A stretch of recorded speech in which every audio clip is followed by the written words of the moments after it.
반갑습니다. 경인한의원원장 박태열입니다. 오늘은 경인다원요법으로 치료하는 방광암의 한방치료에 대해서 말씀드리겠습니다.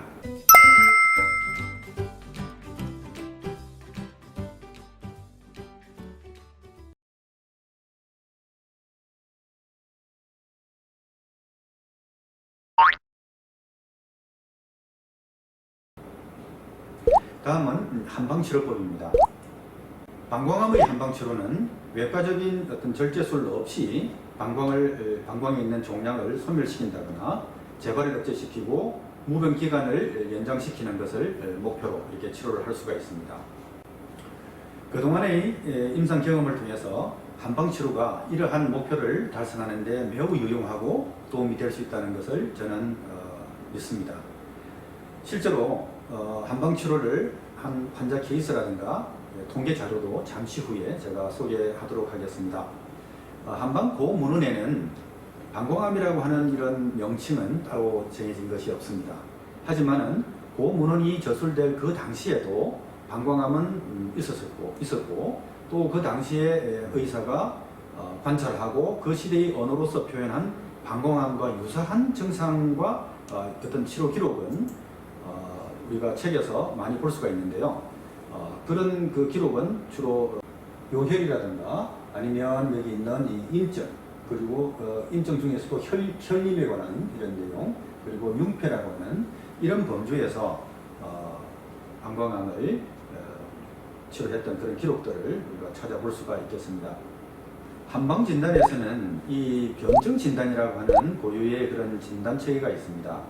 이것은 환자의 체질이라든가 증상, 그리고 혀의 색깔이라든가 모양, 그리고 진맥 등에서 표현되는 다양한 이런 생체 신호를 바탕으로 일정한 공통성을 가진 신드롬으로 이렇게 구분해서 몇 개의 카테고리로 이렇게 나누어서 치료를 하고 있습니다.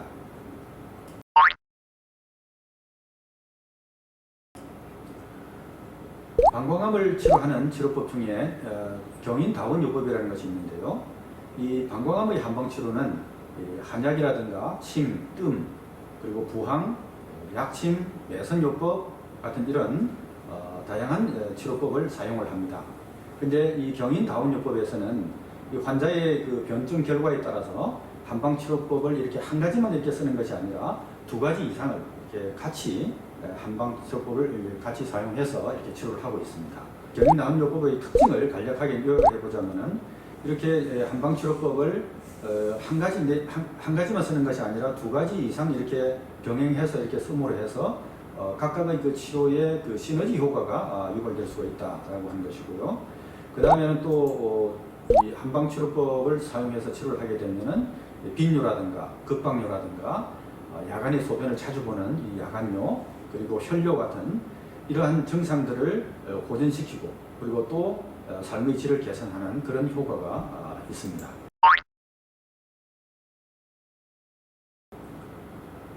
그러면 이제 개별 치료법인데요. 이 한약 치료가 있습니다. 방광암 치료에 사용하는 이런 한약은 여기 있는 것처럼 다양한 이런 한약재를 물이라든가 아니면 술, 아니면 우유 같은 이런 용매를 이용해서 유효 성분을 이렇게 추출을 해가지고 액체 상태로 이렇게 마시는 형태의 한약을 탕약이라고 하는데요. 이런 형태의 이제 약이 아주 보편적으로 사용되고 있고요.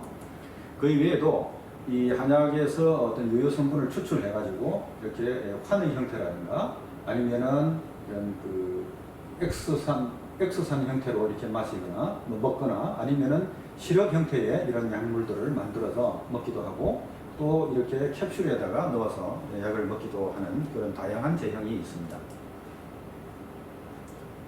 방광의 치료제 중에서 이 면역요법제가 있는데요. 그 중에 오늘 면역요법제 중에서 이 한 가지를 이렇게 소개하자면은 이 MYT라고 하는 이런 처방이 있는데요. 이것이 이제 여러분들이 이해하기에는 조금 어려울지 모르겠는데요. 이 처방은 오행론적으로 설명을 하자면은 이 화가 금을 이렇게 제압한 상태에서 음생수가 안 되는 이런 상태에서 쓰는 그런 처방을 기본으로 해서 거기에다가 가미해서 만든 이제 그런 처방인데요. 전통적으로 이 처방은 면역 기능을 높여줌으로써 피로와 입마름, 마른 기침 등을 개선하는 데 주로 사용을 해왔습니다. 그런데 이것을 현대적으로 연구해 보니까 튜머 네크로시스 팩터 알파라든가 인터루킨 6 레벨을 높이고, 그리고 헬퍼 T1 셀을 이렇게 증가시킴으로 해서 마크로파지의 활성을 촉진시키는 그런 것으로 밝혀져 있습니다. 다음은 이 침, 뜸, 부항 같은 이런 경혈 자극 치료인데요. 신체에서 정체된 기라고 하는 것은 침이라든가 뜸, 부항 같은 이런 경혈 자극에 의해서 순환이 정상화될 수가 있습니다. 다시 말해서 이 경혈 자극은 기혈과 음량의 조화를 유도해서 종양의 미세 환경을 개선시킬 수가 있습니다.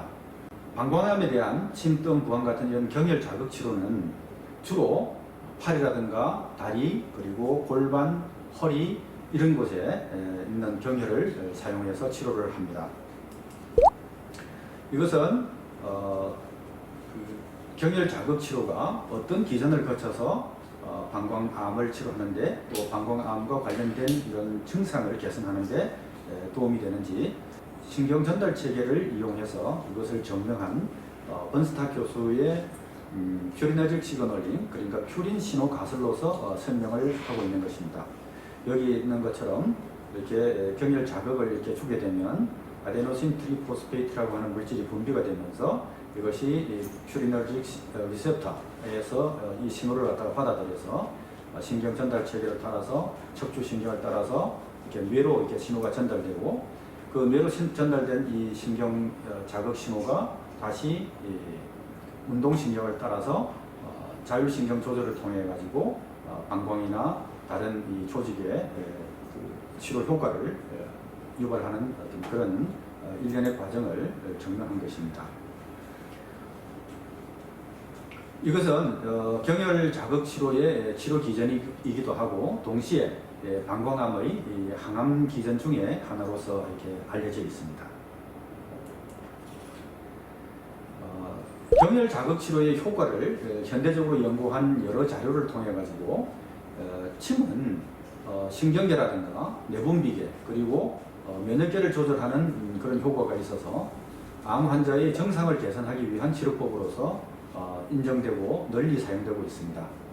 앞에서 설명한 퓨린 가설에 의하면은 침이라든가 뜸, 부항의 이런 그 경혈 자극은 진행된 악성 종양과 관련된 전신 증상을 개선하고 방광암을 억제하거나 또 하부에 있는 그 요로 증상을 개선하는 데 많은 도움이 되고 있습니다. 다음은 이제 약침요법인데요. 이것은 최신 침요법 중에 이제 하나입니다. 약침은 이제 한약에서 유효 성분을 추출해가지고 그리고 정제한 다음에 침을 놓는 자리인 경혈에다가 주입을 하는 일종의 주사요법입니다. 한약과 침술이라고 하는 이 두 가지의 치료 기법을 사용함으로 해서 시너지 효과를 볼 수가 있습니다. 약침은 치료 목적에 따라서 종류도 많고 또 시술 위치도 상당히 많이 달라지는데요. 방광암에 쓰고 있는 그런 약침 중에 한 가지가 바로 이 지천이라고 하는 약침이 있습니다.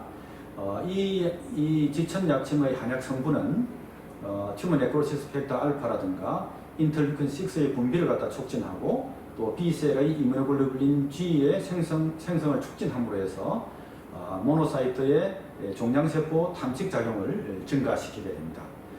그 외에도 방광암 세포에 대한 세포 독성이라든가 또 혈관 신생 억제, 그리고 키모 프리벤티브 이펙트가 알려져 있습니다.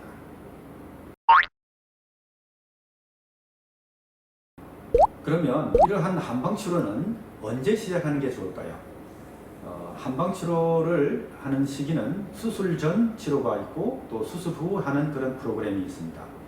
수술 전에 하는 이 프로그램은 종양 소멸을 목표로 할 때 비교적 짧은 기간, 한 달에서 한 3개월 이내의 기간 동안 할 수가 있는 그런 치료법입니다. 그리고 수술 후에 하는 이 프로그램은 수술을 해서 대부분의 종양을 제거한 다음에 잔존해 있는 종양세포라든가 이런 것을 제거함으로 해서 재발을 억제한다든가 또 수술 후에 겪게 되는 환자의 여러 가지 불편 증상을 개선함으로 해서 삶의 질을 높일 수 있는 그런 목적으로 사용하는 이 프로그램입니다. 그리고 이런 한방치료는 BCG 치료라든가 또 화학요법이라든가 이런 병원에서 하는 이런 치료와 병행해서 이렇게 치료를 하면 더욱더 더 좋은 그런 효과를 볼 수가 있고, 또 이런 그 치료를 한방치료를 병행함으로 해서 여러 가지 이런 환자의 불편 증상을 완화시켜 주어 가지고 화학요법을 끝까지 다 받을 수 있도록 도와주는 그런 장점이 있습니다.